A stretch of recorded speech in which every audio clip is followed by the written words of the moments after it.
Hello, I am Brian Dorrington, one half of the host of the still unnamed sports show, here with Mukala Kabungo. Marvelous Mukala Kabungo. This is the victory sign. That's the victory sign. That's what my did you victory win? sign. What did he didn't win anything. There's no prizes on this station. I just want the people to know that I picked both games correctly. Someone on this set did not. Let's get to the predictions. What's the score? We can give a with Brady and a with Hoyer score. The score with Brady, it's going to be 27-13. Who? Patriots. 27-13? Okay. Yeah. I'm going to go. I think the Pats are going to be able to put up 34 points. This is with Brady. It's going to be 34-17. All right. So after going through this, I was going to pick the Vikings before. But after sitting back, looking at everything, I think the Eagles are going to take it. What's the score? The Eagles will take it. This one is going to be 24-16 Philadelphia. 24-16 Philadelphia. Yeah. I disagree. I think it's going to be a low-scoring game. Mm-hmm. I think we are going to see a couple turnovers. I think it's going to be Vikings 20, Eagles 14. First, as I said, this show is still unnamed, but we've got some really good submissions. I'm going to read through them real quickly. I'm going to butcher the names. I butchered my own name. I've called myself Byron until I was 21. Didn't catch on to that. So don't be offended, people. Okay, we got Sports Center by Deborah Riley. Sports Chatter by Deborah Riley. Beyond the Game / After the Whistle from Kerry Fields Kelly. I like that one. That's a good one. We got Full Court Press from Christine Latour Kennedy. That's another good one. Lynn Sports Center from Wilvens Rosario. Sports TV News from Orlando Concepcion. Crunch Time from Johnny Kabungo. Any relation? Yeah, that's my little brother. We got Win City from Sierra Campbell. Win City Central from Rosa Robles. The Plug, this is a cool one, from Dina Wavezwa. That one was going to be too tough for me. And then we have The Locker Room or Athlete's Corner from Monique Lee. We got some good ones. That's some good We're going to ones. decide next week on which one we're going to go with. So you guys still have a week to respond, but we've got some pretty good ones here. Okay, Mukala, so I took us this far. Why don't you take it over here, and we'll start with the takeaways from the AFC title game. Oh, my goodness. The AFC title game, that was quite the game that happened so far. Jacksonville had control most of the games, and then 3 quarters. Yeah, they forgot you had to play 4 quarters of football game, so they never adjusted, and the Patriots adjusted, and they came away with the victory. Albeit it was a little tough, but Gronk got hurt. Some players that we talked about stepped up, so it was a hard-fought win for the Patriots. Well, and I think you and I were really the only ones that kind of gave Blake Bortles any credit before the game. Yeah. And I think after the game, pretty much everybody who's a football fan who watched the game has to give Blake Bortles some credit. He played the game of his life. I mean, his numbers are never going to be outstanding, but he didn't turn the ball over. He managed the clock well. He threw a touchdown pass. Definitely. They were converting on third downs against us. Leonard Fournette, unfortunately, couldn't get going, or fortunately for us. The Patriots adjusted to them. He was going in the first half. Patriots adjusted to their running game, to Jacksonville's running attack. Jacksonville never adjusted to what the Patriots were doing on defense. Right, yeah, exactly. I mean, our cornerbacks were out on an island pretty much. Yeah, pretty much. Blake Bortles had single coverage for most of the game. So he did better than everybody thought he would be. I think he had a 98.5 quarterback rating. Yep. Some other thoughts, of course, Brady's hand. No. Total non-issue. Also to mention on Blake Bortles, he didn't throw a pick. He didn't throw a pick. Yeah. I think game, I think I just mentioned that. That's what kept him in the game. Yeah. I think I'm a little bit worried about the Patriots, especially on third downs. So far this postseason, our third down conversion success rate is 48%. You know what the Eagles is? No. 59%. Ooh. Okay, so that's a big disparity in third down conversions, and those are important plays. Yeah, and also In the first half, they had an inability of getting first downs on third downs. They weren't converting third downs throughout the first half. They were like 1 for 8 at one point in the game. So they need to make adjustments on their third down offense. They need to not. There were a lot of third and longs, so that also played a factor in why they weren't converting. They need to be in third and short throughout the game when they proceed to the Super Bowl, because these third and longs, they could catch up to you, especially with teams with defense like the Eagles. They really put their heads back and they attack you if it's third and long. So there's adjustments to be made for them, definitely. Two dangerous defenses in a row. But what it really came down to and why the Patriots won this game is because it did come down to the experience of Tom Brady, Josh McDaniels, Bill Belichick, the whole system. Definitely. They knew exactly how much time they had left with each drive. Everything was mathematically done. They knew where they had to be at what point in the game. And even though they lost 3 quarters of the game, they came in when it mattered. Jacksonville went into a defensive shell, which you can do against a lot of teams. But you cannot do that against the New England Patriots. You have to continue to score. You have to be aggressive and score touchdowns, because if you kick field goals, you're not going to win the game. Also, the lack of aggression from the Jacksonville Jaguars in the final minute of the second quarter. They had 2 timeouts. There was 55 seconds left.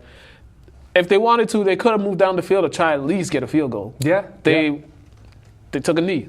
So that just lets you know, like, their confidence or lack thereof in their quarterback, which they should have some confidence in him the way he was playing in the first half. So that was kind of shocking to a lot of people, because you have 2 timeouts. There's pretty much almost a minute left. You got to be aggressive. Especially where if it's a go-home game. You know, you got to take all the chances you can, okay? All right, so let's talk about some of the, what do we got here? Some of the players that we mentioned. Some of the players that we mentioned. We said last show, we talked about players that need to step up, that haven't been stepping up lately. Danny Amendola, once again, for some reason in the playoffs, he's always coming up big. We saw it in the Super Bowl against the Falcons. We saw it in the Super Bowl against the Seahawks. He comes up big in these type of situations, especially Gronk got hurt with the concussion. So Danny Amendola, he made some big catches. He caught those 2 touchdowns. He got the 2 touchdowns in the second half. He caught a big 3rd and 18 play that kind of propelled them to continue to prolong a drive. So he definitely stepped his game up. So Amendola has graduated from being a second or third option to being a main focal point of the New England Patriots offense. I think he was always kind of a complimentary guy. You know, there might not have been a lot of plays drawn up where he was the number 1 receiver. But now they're surrounding their offense against Danny Amendola. And it's because he's so reliable. He's got great hands. He's a great route runner, and he's a tough SOB too. And he's that slot receiver that's a staple in the Patriots system throughout the years. There's always that slot receiver. Normally it'd be Edelman, but he's out, as we all know. And Amendola stepped up. And he can do a little bit more than just play the slot. You know what I mean? He can run some deep routes every once in a while. I mean, he's not just a slot receiver. That's where he excels the best. But he can do a lot of different things. And he was targeted 9 times by Brady. Was it 9? Yeah, 9 targets. He caught 7 of them. So he's catching them when you throw it. He's catching them, and I think he's going to have a little bit of, going into this Super Bowl, a little bit of added motivation as he was cut by the Eagles on their practice squad. He was cut by the Eagles. He still got the jersey. Players always remember that. Yes, and Dion Lewis, another guy, he was an ex-Eagles. I don't think he was cut, but they traded him away. He was there early in the career too. But Amendola was cut, so he's going to come out with a chip on the shoulder. A player you also mentioned, you also wanted to highlight was Brandon Cooks. You were looking for him. You said he needed to come up big. He had a moment. He dropped the pass that was right there for him. A big. That could have gained some big yardage, put them in scoring position. That drop that kind of puts people back, but then he kind of stepped it up in the second half. He was more productive. He drew those 2 pass interference calls. Those were pretty big to determine the outcome of the game. And he also caught some big passes throughout the game. He did. He stepped up. I don't think we're going to expect, at least I don't expect performances like this from him every week.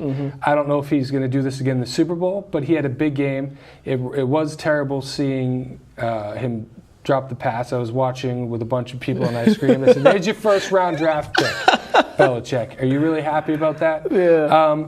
But he really excels in drawing those pass interference calls deep downfield, and he sells it well too. If you go back and you watch him, a lot of the times there's not that much contact, but he knows how to sell it. Yeah, the one against Ramsey, that one was definitely because Ramsey grabbed him on the shoulder. The one against AJ, I can see why they call that because AJ was pretty much dragging him out of bounds. Yeah, but so I don't think you can't do that to a defender or something. No, you can't drag the defender out of bounds. But I do think he's good at drawing it and putting him. If he knows he can't make the catch or it's going to be tough, he can put himself in his position to where the defender's going to make contact with him or something. He's good like that. Yeah. I think he really has to improve his game, learn some different route running, improve his route running skills. He's got all the talent in the world. But it might take him another season to get comfortable with Brady and in the offense, but he did step up big. And also James White, he caught a big touchdown pass. He didn't have the most productive game in the rushing attack, but he caught 7 passes, which is big. I said he was key. He caught some couple big third down plays. He was key. He was pretty much key. He did what he usually does. He's a big threat in the passing game. He had run game, not so much, but in the passing game, you put linebackers on him, he's definitely going to win those battles all the time. And you could see that he did. Brady targeted him 8 times. I'm sorry, he didn't target him 8 times. That was, I had the wrong stats. That was Dion Lewis. He targeted 8 times with the 7 catches. James White had 3, targeted 5 times. But Brady does have trust in those running backs when they come out the backfield to get the ball to them and promise they can make plays. And it's great because it's such a smart strategy because a lot of these linebackers are asked to cover these running backs out of the backfield, and it's not easy. It's not easy. These guys can run, though. These guys can run. Talvin Smith. The guy, what's his name? I forget his name. What is his name for the Jaguars? Miles Jack. You got to be more prepared. You know these names. We know Miles Jack. Miles Jack. Yeah. Those guys can run. They can run. Those linebackers can run. Yeah. So, but they. So James White for me, he's Mr. Postseason. Yeah. He had 3 touchdowns all season. He's had 3 touchdowns in the 2 playoff games. Yeah, he's a playoff guy. And we all know what he did in last year's Super Bowl. Yeah. I mean, and he's a younger player too, which is weird. Usually see these younger players and they're not kind good of on fold the big under stage, pressure, right? Yeah. But he thrives under that as a younger player. Yeah. So look to him to be continued success against the Eagles. Yeah. I think he's going to score another 1 or 2 touchdowns. I don't know why. I just feel like it's those matchups against linebackers. It's those matchups against linebackers where he really succeeds. I also want to give credit. The Jaguars, also, Dion Lewis had a good game, but that fumble, it was that strip. He was like, "What are you doing, running with the ball just out like that?" That was a great play by Miles Jack. Well, he had the ball in his wrong hand though, too. You got to put the ball in your outside hand. Pretty much, but that kind of the Patriots had momentum going. They had the momentum going, and that turnover right there, it was just like it almost took the momentum away, but their defense stepped up. The Patriots' defense did step up. They stepped up big. Gilmore had an amazing play at the end. Became kind of almost worth the contract money. I think we want to talk. We've already talked about Blake Bortles. Is there anything else you want to say about him? The only thing I can add about Blake Bortles, the only thing, if he wants to get that big, I don't know if the Jaguars are going to re-sign him because I think he's due like $19 million or something like that. Yeah. I don't know. But if they do re-sign him, he needs to work on being aggressive as a quarterback, his downfield accuracy, because he has the weapons. He has the weapons, and he has a team around him for this team to go to a Super Bowl. He just needs to work on his downfield accuracy because if he does that, we could see this team back next year. They have a lot of talent. They have their best receiver coming back. Yeah. They're probably going to pick up a good player in the draft and free agency. So there's pieces there. It's just the uncertainty of the quarterback or the lack of faith that the organization is kind of showing that they have in the quarterback is the question. But if they re-sign him, unless they start doing what the Patriots do with Brady, is just quick passes, get it out of his hands quickly, that could be a success for him in this league. So they have some things to work out. I think they need an upgrade. They need an upgrade, and they're a Super Bowl away from that upgrade. Yeah. And I think you're going to either see Alex Smith or Kirk Cousins. You heard it here first. Alex Smith or Kirk Cousins will be a quarterback for the Jacksonville Jaguars next year. The last time Alex Smith had a Super Bowl talent team around him, he couldn't do it. Smith could do it here. He couldn't do it. He could do it here. He couldn't do it. We'll have to wait for a year to find out if we're accurate or something. They didn't even trust his arm. He was running all over the place the last time he played in the Smith's an NFC athletic guy. Championship. That's what they want. They want to be able to run want your around. quarterback to throw down the field. They couldn't make no passes down the field when Smith was in the NFC Championship game. So you'd rather game have Blake Bortles and Alex Smith? I'd rather have somebody that'll get the ball down Bortles or Alex Smith? I'd rather have someone that'll get. Look at how far Bortles took them. If they had Alex Smith, it could have been a different game. I've seen Alex Smith in the playoffs and. Yeah, well, I have we'll too. leave it at that. We'll leave it at that. Okay, we got to take a quick break, folks. We'll be right back.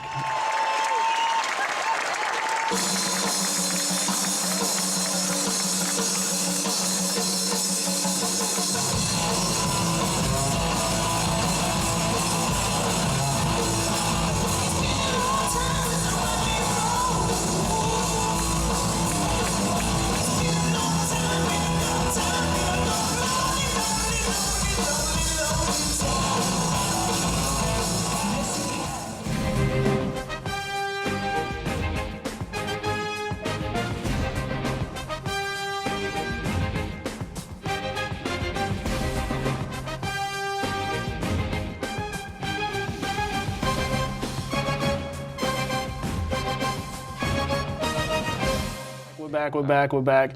Me and Brian just had a little disagreement about Alex Smith. That's the story. When we get a podcast, we could elaborate more. Yeah, we can go more into Once we get a podcast here, we'll talk more about that. But now we're going to get into the NFC title game, which I did pick this game correctly. Let me toot my own horn. I tried to tell Brian. You weren't close on the score, though, by the way. You weren't either. No, neither was I. But this game, you thought it was going to be a very close game. The Vikings came out. They came out hitting on all cylinders, and then after that, it just went downhill. It just went downhill. Everything went south after that first drive. Amazing first drive. I thought, you know what, this is it for the Eagles. I thought this is the tone that they set. I thought that the crowd was going to be totally taken out of it. I felt so confident in my prediction. It looked like it. And then just what it seemed after Case Keenum's interception with the pick six. Yeah, they just died. Yeah. I mean, and it's almost like they died when they were running. Mm-hmm. When he was running for the end zone, like nobody was even trying to tackle him. It was such a poor attempt. Whenever a guy goes across the field and scores, that just lets you know your team's lacking in effort there. There's no way that should ever happen. Yeah, it's almost like when they saw the ball was caught, they said, "Oh, the game's over. I don't even." And they were up 7-0. This guy. They were up 7-0. You know, I mean, I guess it goes to maybe a team that hasn't been there lately. One thing like that mentally turns them off or something. But I don't have any explanation for the total implosion of that game. This was a team that just crumbled under the pressure. Their coach had them. I thought the coach had him prepared. It looked like he had a good game plan going. And this is why they say turnovers always will cost you games, because that interception, that changed the entire momentum of the game. Philly just went on an assault after that. They were aggressive. They were physical. They just punked them. Mm-hmm. That's pretty much what they did. They punked them. Yeah. So toot your horn. You got to tip your cap to the Eagles, because they were home field advantage, which I said would be a big key. And also, we got to also remember, whenever a team comes off a pretty much lucky victory, the following week, it's either they're going to be riding high or it's going to be what we saw. Which was just low bottom of the barrel. Yeah, Sorry, pretty much. Take out the garbage. Sorry, Minnesota. Yeah, I don't know. I didn't know what to make of that. And that was one of 3 turnovers on the day for Keenum. I mean, so he himself sort of collapsed. Yeah, Keenum is just, it's a backup quarterback. Backup quarterback. In a big well, situation. they say he might be the starter next year. You never know. He'll go into camp as a starter, which I think is right, and then they'll battle it out and see what happens afterwards. But whoo, that game. I mean, so it got so boring. I mean, and I love football, but it was just boring. I knew that the Eagles were going to win.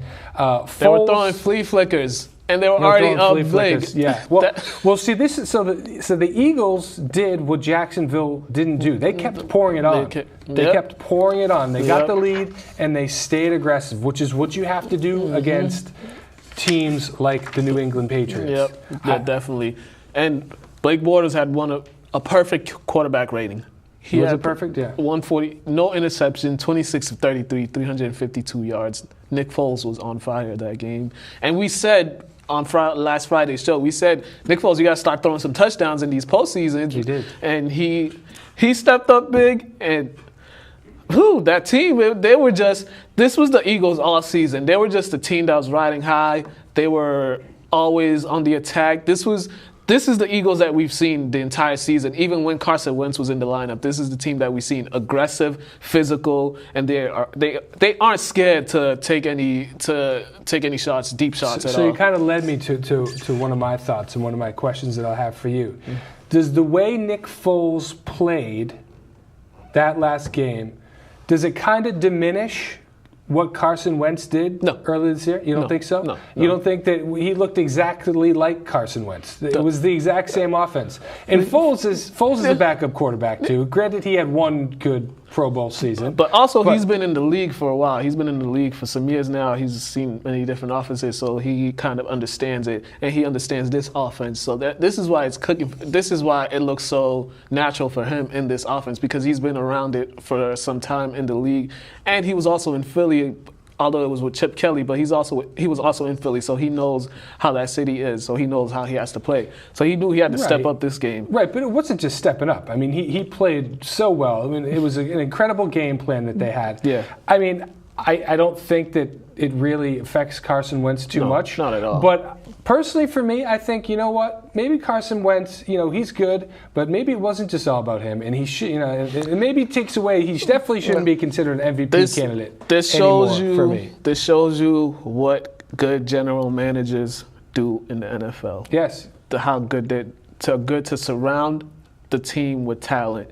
So in case your star quarterback goes down, a backup could come in, the talent around him could also make up for some of the deficiencies that backup quarterback has. Well, we got Brian Hoyer, so we're all set if Tom Brady goes down. That's some good GMing right there. Yeah, it's one of Bill Belichick's big mistakes. Okay, so let's talk about some of these players that you want to highlight. Who we got first? Alshon Jeffrey, go. Alshon Jeffrey, the Patriots they're definitely going to have to pay attention to him. He's a big wide receiver. He's quick. He got good hands. You see what happens when you go away from Jay Cutler? Yeah. He got away from Jay Cutler, and this guy, he just stepped up big. I believe this is his first postseason, and they were looking for him too. And he made the crucial plays. That touchdown, the first touchdown he got, where Nick Foles looked like he was sacked, and then he got away, and he's just running free. Drill. The scramble drill. That also changed the momentum of the game. That kind of let you know, okay, this game might be over.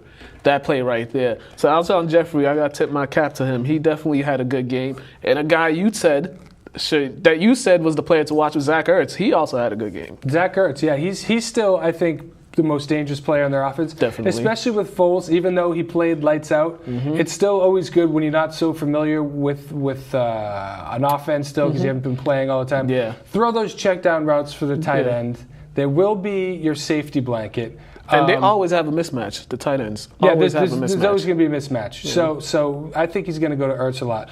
What I want to say about Jeffrey is he's dangerous. He's a big target. But he went to college and played with Stephon Gilmore. Okay. I think that match Gilmore up on Alshon Jeffrey. Size-wise. Size-wise, and because he knows him. I think that if a player knows another player, and it's a wide receiver and a cornerback, I think the cornerback has the edge in that. Yeah. You know the wide receiver's tendency. You know how he runs routes. You played in college with him. You played in college, exactly. That's going to be something. I didn't think of that. But Granted, it's been a few years since they played each other, but they developed together. So I think that benefits Gilmore against Jeffrey. Definitely. And Torrey Smith, he also came up big. He caught a huge touchdown. And we kind of flamed him before the game. Yeah, we both kind of gave him crap. He didn't have a good game. Yeah, the first game. Yeah, he proved us wrong. Yeah, he proved us wrong. He stepped up, and he's a guy that's always stepped up in the playoffs. When he was in Baltimore, he definitely had some big games. That Super Bowl run they had, he had some big games.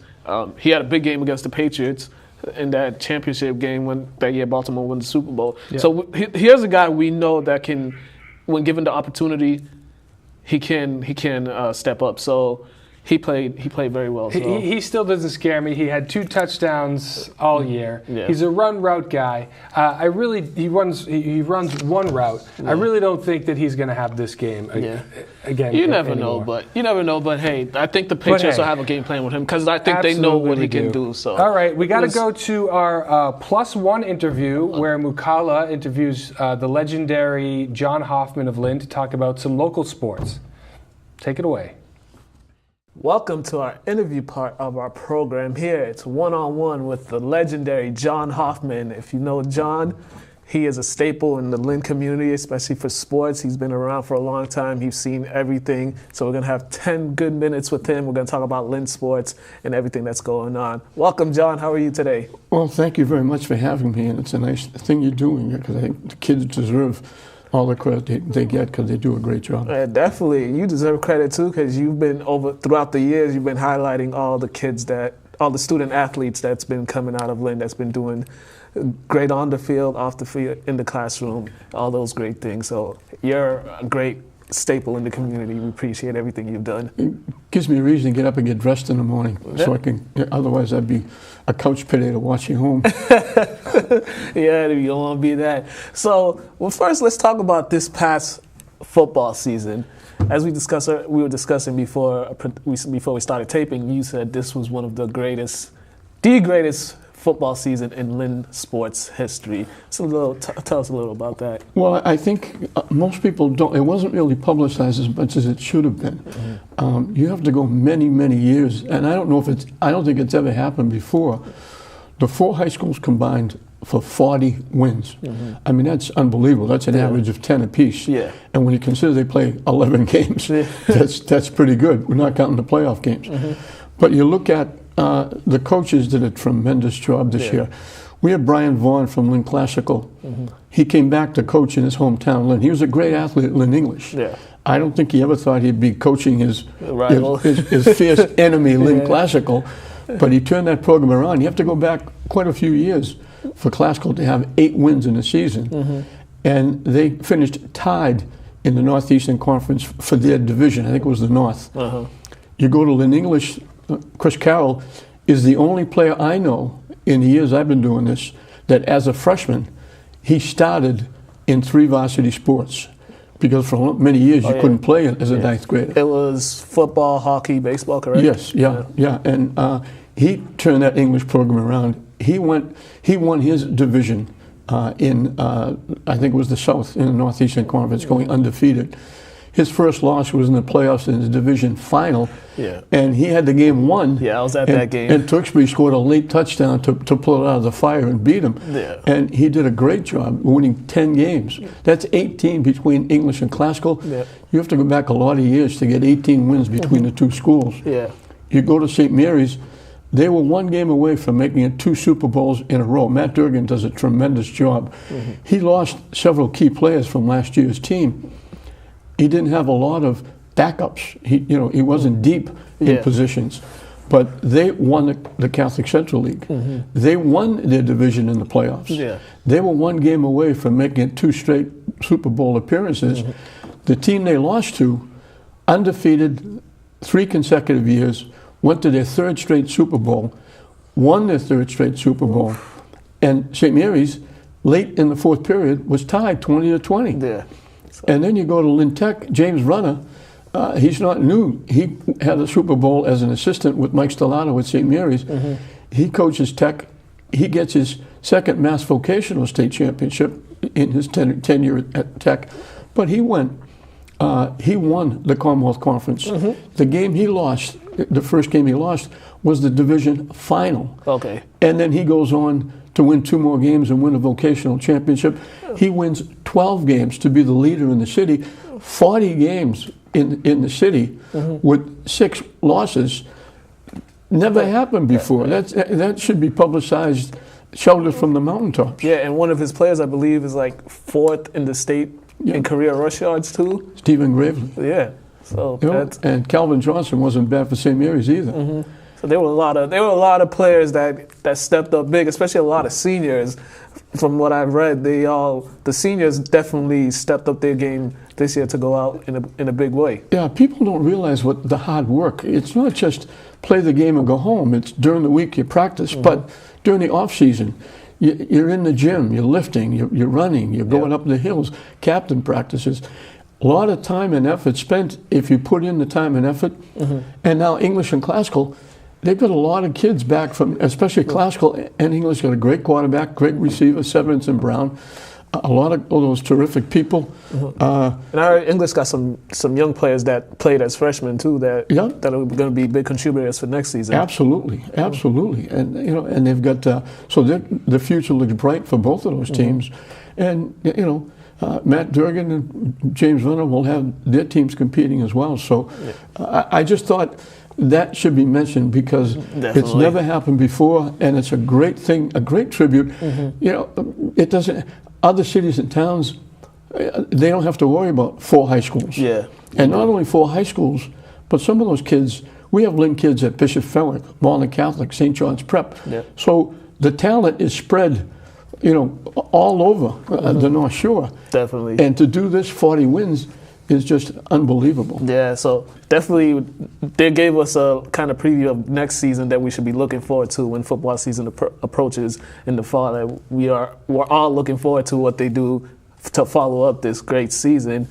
And to transition a little, now we're in the middle of basketball season and hockey season. So what are some of the things that some of your takeaways from this early basketball season? Well, obviously, we had, I think he had one of them on. Paris Wilkie just got her 1,000-point. Great young lady, terrific.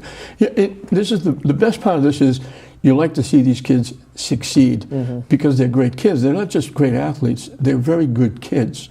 And through athletes, through sports, like Wilkie moving on to college and helps her family. She gets a scholarship. Olivia Nazaire just scored 1,000 points for St. Mary's, doing it exactly the way she does it. She gets inside, she gets a layup, she misses it, gets the rebound back and puts her own putback and winds up with 1,001 points. Yeah. And she's got St. Mary's playing in a very tough league. They play against Cathedral and Williams, the 2 number 1 and 2 teams in the state. So it's tough for them to compete against those teams. They'll drop down a little bit in the tournament and play against some, I guess you'd call lesser teams, but they are doing extremely well. Yeah. But the boys' teams, Lynn Tech is in first place in the Commonwealth Conference. Yeah, they've been playing better as of late. Yeah, exactly. Last year they went in, but they had a losing record, but they finished second, so it qualified for the tournament. This year they're going in the front door. Okay. Lynn English undefeated in the conference. The only loss was in the Bovrini tournament. They just got another a good big St. Mary's team. Yeah, St. Mary's undefeated in the Catholic Central League. In first place.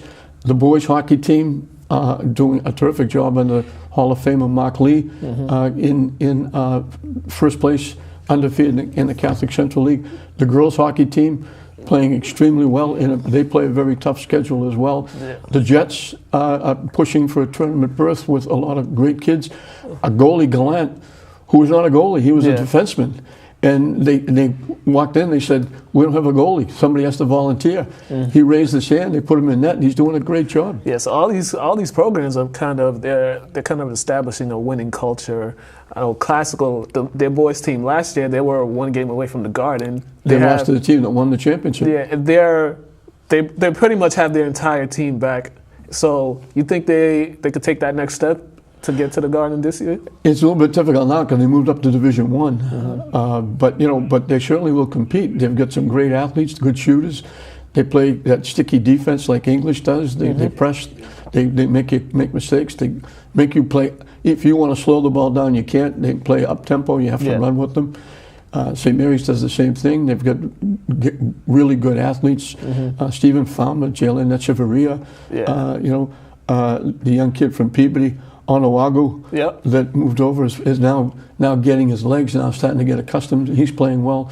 So they're playing well. They got a kid, Abadi Walsh, who in the first year at St. Mary's this year, playing extremely well. Is that the 7-footer?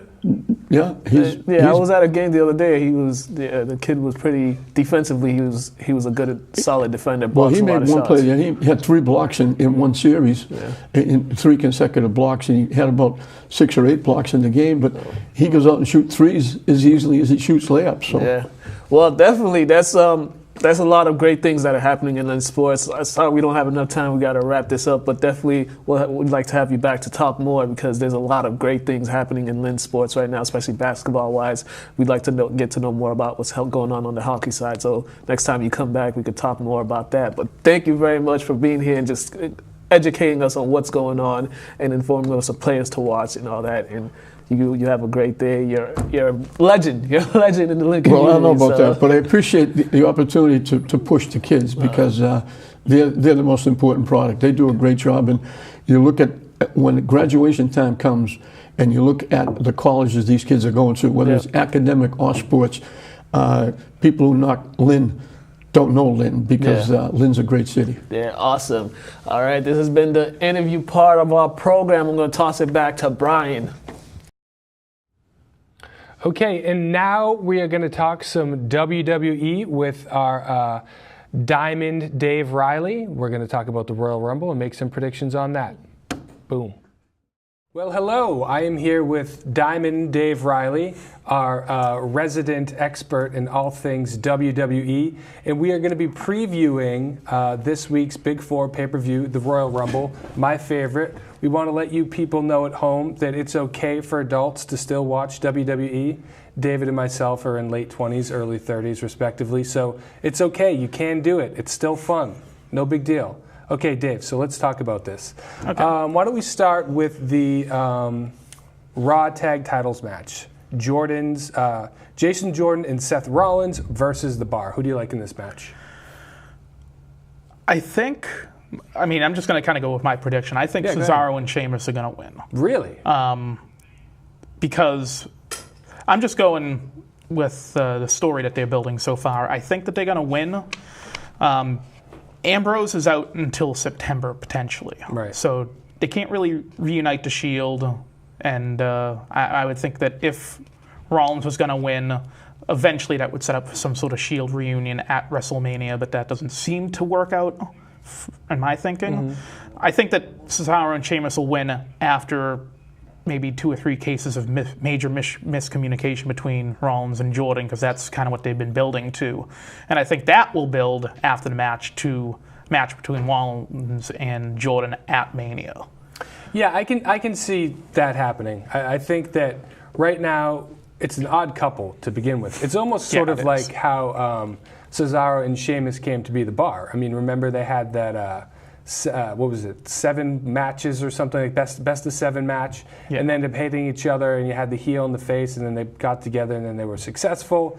This is almost kind of like the same thing. You have Jordan's not a full-blown heel yet. He's getting heat from the audience all the time, and Rollins is one of the top faces in the company. I think it's a bit like Reigns, too. It's a bit like Reigns, but I like what they're doing with him. They're embracing that. He's good in that role, that annoying... annoying, entitled wrestler. His father is supposedly Kurt Angle, so he's playing that round. I'm going to disagree with you here. I think that while eventually I do see there being miscommunication and leading to a singles match versus Rollins and Jordan, I think that you have to give them one win at a pay-per-view. There's still going to be 2 pay-per-views in between Mania. There's enough time for them to defend. And but only one Raw. But only one Raw, yeah, exactly. That's why I'm leaning towards them losing, because I feel like they're building the friction between Rollins and Jordan now. Personally, I feel Yeah. like they're building that to a Mania match. That's true, and I could see, and I think that they still have enough time to build that up to WrestleMania with them still winning this match. But they've been fun, they've been great, so I'd like to see them together. Could go either way. I do agree with you. Good points. Let's move on to the other tag team title match, the SmackDown title match, where we have the Usos against Chad Gable and Benjamin. So who do you like here? Honestly, I only have enough time to watch one of the 10 shows that WWE does. It is tough to squeeze in so both. I don't watch SmackDown. I don't really follow along with SmackDown. I try to watch the pay-per-views if I can. Yeah. The only reason I'm going with them is because they're more recognizable to a wider audience. I'm going with Usos just because of that. But I honestly, I don't know. It is tough to watch 3 hours on a Monday and then 2 hours on a Tuesday, and then when you have the pay-per-views, I mean, some of these big fours are upwards of 6 hours. It's a lot. I don't watch SmackDown as often either, but the Usos are by far one of the top tag teams in all of WWE. They're always match of the night candidates, whether it's on pay-per-view or SmackDown. Ever since they've turned heel, they've become interesting again. They have the lineage, the Samoan lineage. I think that they're the hottest tag team right now on SmackDown. They've been going over great with the audience. I think that they retain here. And then I see maybe, I don't really see who can really challenge them. I mean, they've already had the New Day thing. So maybe there'll be some kind of an NXT call-up group. You know, maybe the Authors of Pain or something to take on them. That could be interesting. Which could be interesting. Although it's kind of a heel versus heel thing, but you never know how the Authors of Pain are going to make their debut. So anyway, I'm going to go with the Usos on that match. Either way, I think it's going to be a fantastic match because you're right. The Usos are very talented. I remember watching some of Gable when he was part of American Alpha. Oh, in NXT. Jason Jordan there too. And I do vaguely recall some of Benjamin when he was in WWE a while back too. So I feel like that'll be a good match regardless. Yeah, because they have that amateur wrestling background. Yeah. All right, let's move on to where do we want to go here now? Let's go to AJ Styles versus another SmackDown. AJ Styles versus Sami Zayn and Kevin Owens in a handicap match for the WWE Championship. I know you don't watch SmackDown too much, but what are your opinions? I mean, we all know these guys, so what's your opinion on this? From the bits and pieces that I do watch and see and hear about, I do think that Styles will win. I think it'll be partly due to Shane somehow interfering in the match. Yeah. And I'm hoping, this is just an internal hope, that somehow Owens and Zayn start butting heads, and that leads to a Mania match, because I always love seeing those two. Oh, yeah. Those are always fantastic. They've had battles from NXT to everywhere, and they're best friends in real life, too, which is kind of cool. Yeah. I don't want to see them breaking up so fast. Everybody's choosing AJ Styles in this match, but I really like the idea of co-world champion. I just think it would be fun, and if two guys could pull it off, you know, it would be those kind of boisterous, annoying Sami Zayn, Kevin Owens. Owens is one of the top heels on the roster. Everything he does is great. Yeah. I could see Shane interfering, but then maybe costing AJ the match, trying to interfere and then failing. I do think AJ Styles will walk in to WrestleMania as a WWE champion. Because again, like we said, there is a pay-per-view in between, and maybe he can win the title back there, set up something for another later date. But anyway, so we disagree on that one. I'm going to go with Owens and Zayn. It could easily be AJ Styles. Some of these matches are kind of tough to call. Yeah. Let's move on to the very first. We got to speed this one up a little bit. Let's move on to the very first Women's Royal Rumble. Very first. Okay, who do you like as the final four? After looking over who's confirmed right now, I think my final four will be Asuka, Sasha Banks, Naomi, and Nia Jax, with Asuka winning. Okay, so we have pretty similar. I like Asuka, Jax, and Sasha, but I think Ronda Rousey is going to be in the Final Four, and I think Ronda Rousey will win. It's been rumored that she's going to be there. She's already had some experience at WrestleMania. She is throwing people off. I read something yesterday that she said there's no way she could be in the States because she's leaving today for like South America or something like that. But that could also be a total just deflection. Okay, yeah. But that would be really interesting. It would be. If she went in and just won. Okay.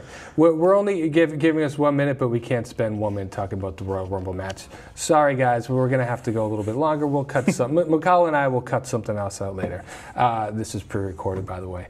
We always like to break the fourth wall and kind of be honest with our audience on how we're doing. So let's talk about this men's Royal Rumble match. I'll just read down who's confirmed right away.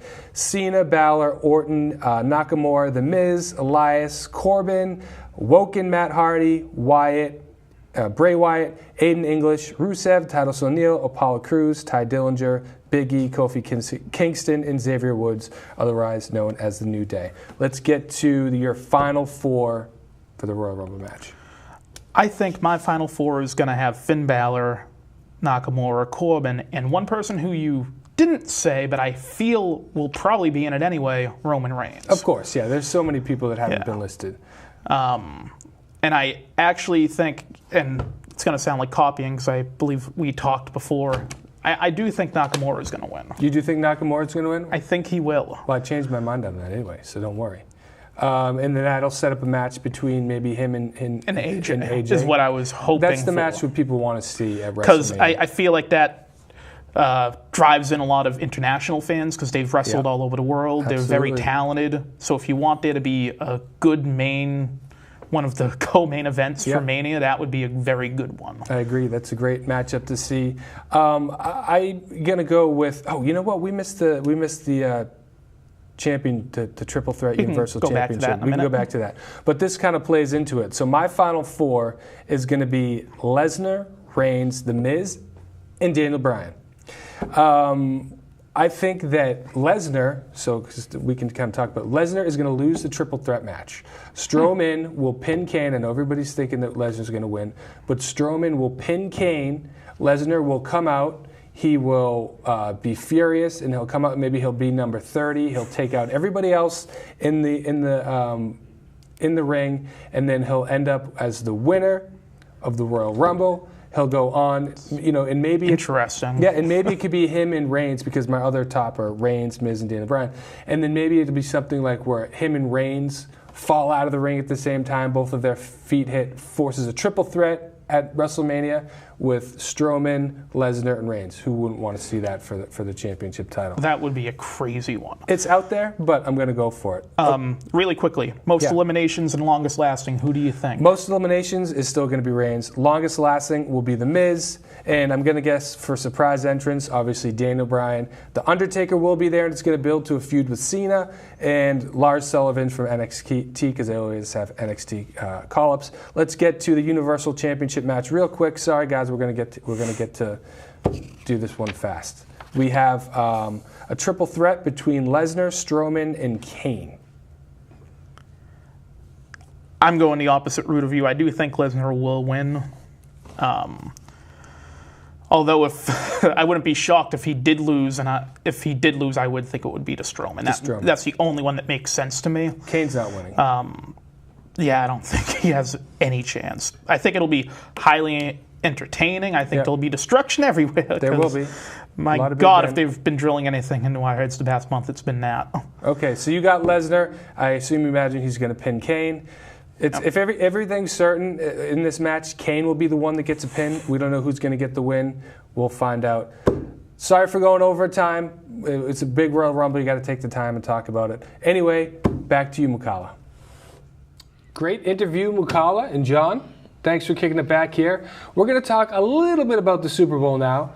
We're going to probably focus most of next week on it, so maybe we can just kind of give our initial thoughts here. What are your initial thoughts going into this game? My initial thoughts is the Eagles' front four against the Patriots' offensive line. That's going to be a key thing to watch. And also Gronkowski, how's he going to be? I think he's going to be fine, but concussions are something you always got to worry about. But initially, that's my initial thought. In the Eagles' offense, how the Patriots are going to handle their aggressive ways because they've been an aggressive team all season. So that's one thing I'm trying to look at. One thing my main thing going into it is how terrible these Philadelphia fans are.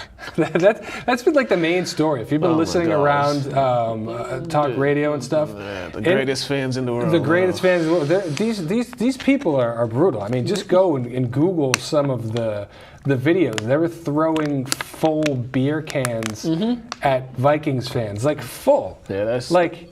And there was rumors that they were doing that to kids and stuff, and now they're embracing like this whole attitude, like we're the bad guys. I'm going to save my matchup analysis for next week because I know I'm going to keep the people at home waiting. I know in Paul's you really want to hear it right now, but there's another thing that we want to talk about in the Super Bowl that people have been talking about, and it is the NFL currently rejected the offer by a veterans group to air something that says stand up for the national anthem. Yeah, basically telling the players to stand for the national anthem. And some people have been upset about it. What's your take? I think that's ridiculous that they would even try to air something like that. Yeah. You guys, it's the politicians have all year to talk about. Not to say politicians, sports fans saying keep politics away from sports. Now, if you run this, what's the sense of that? What's the point of that? It's already happened. We've seen it. There's no point of that. You guys don't want your politics mixed with your sports, but then you got this going on. Yeah. I think I must be the only person who's like really not bothered whether you stand or you sit during the national anthem. Like it really doesn't offend me. Like if they want everybody to stand for the national anthem, play it right after the second quarter when everybody's running off to the halftime. The players are running to the locker, the fans are getting up and to go into their thing. Everybody, there's going to be some motion, but play it during halftime. Everybody. I agree with you. I agree with you with the not being offended. I wasn't offended either. Yeah. I was born in a different country, so, Sure. But still, I wasn't offended by it. And all those people that were offended, they had fake outrage about it. It was all fake outrage because the guy who started this, Colin Kaepernick, he was sitting down for 3 games while the national anthem was playing. Nobody said a word. It took one reporter to ask him a question who noticed that he kept doing this. If she never asked him that question, he would still be sitting down. And nobody would have said anything. Nobody would have said a word.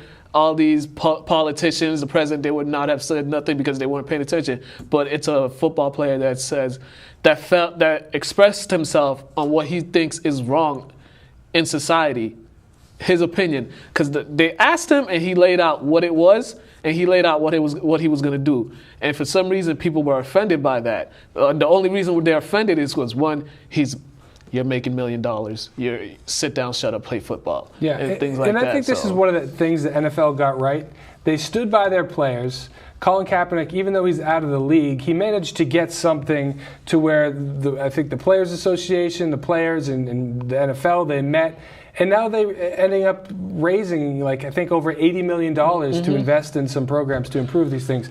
So I think it's a non-issue. The NFL has every right to choose to get it out of there because they don't want to bring attention to it. It's already over. It's done. It's settled. Stand, sit, do whatever you want. Personally, I stand, but I'm not offended if anybody else sits. Just think about it. Just think about the season, the NFL season when it was going on, the whole debate about either you should stand or not. Remember, it started to die down? Yeah. We weren't hearing about it no more. Then what happened? Well, we got a tweet. Not a tweet. We got the thing. We got owners sit them down. Whatever it was. Get that. And then that was that. So that's. It was people were fake outraged and are still fake outraged about it because I heard an asinine comment somebody wrote. He said some person wrote that Colin Kaepernick was fake pretending to be against oppression. Pretending to be against oppression? How do you pretend to be? So these are just some of the things that were going on. But let's just get to football. That's folks. something else. That's what it is. Once again, when we get a podcast, we can talk more. We got to run this through quick. We got to talk about the XFL just slightly. What do you think about the XFL coming back? Good luck. Good luck. I mean, I don't know I don't know if it's gonna do well or not. Like the last go around, it wasn't all that great. I mean, the buzz was there. I mean, the first couple seasons, but whoa! Look at this! Look at what we got here. But yeah, I don't know. Somebody forgot to cut the audio out of that clip, wasn't but me. that was That cool. wasn't That me. was interesting. That That's wasn't all right. me, but that was good. I like that. XFL, Some I intensity. mean, Vince McMahon, do what you want, but hey. I love it. We've talked about Vince McMahon a few times here, but I mean I like it, and I think somebody was making the point that they could go after college players because now college players 1 year of college, you play, and then you want to start getting paid.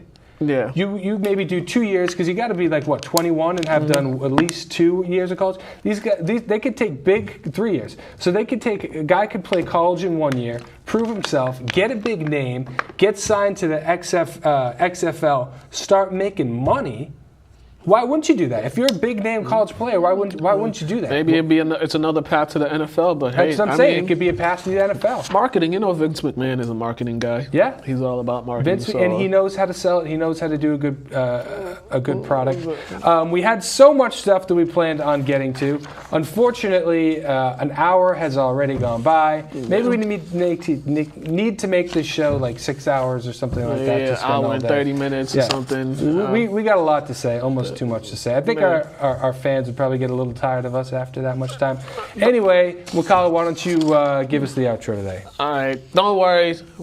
We're working on podcasts here, so we will have a podcast at some point in the near future where me and Brian could ramble on some more, so you guys could get our hot takes, and I can show you why I'm the right person to, if you want to choose a game, listen to me and not to Brian. So, okay. But on that note, you have been watching the Unnamed Sports Show. Next week we will reveal what the name is. Yes. So keep the names coming. Go to our Facebook page and just drop in your ideas of a name, and we will definitely take it in consideration because next week we will have a name by next Friday. So. Thank you all for watching. I'm your host, Mukala Kabongo, along with Brian Dorrington. See you guys next week.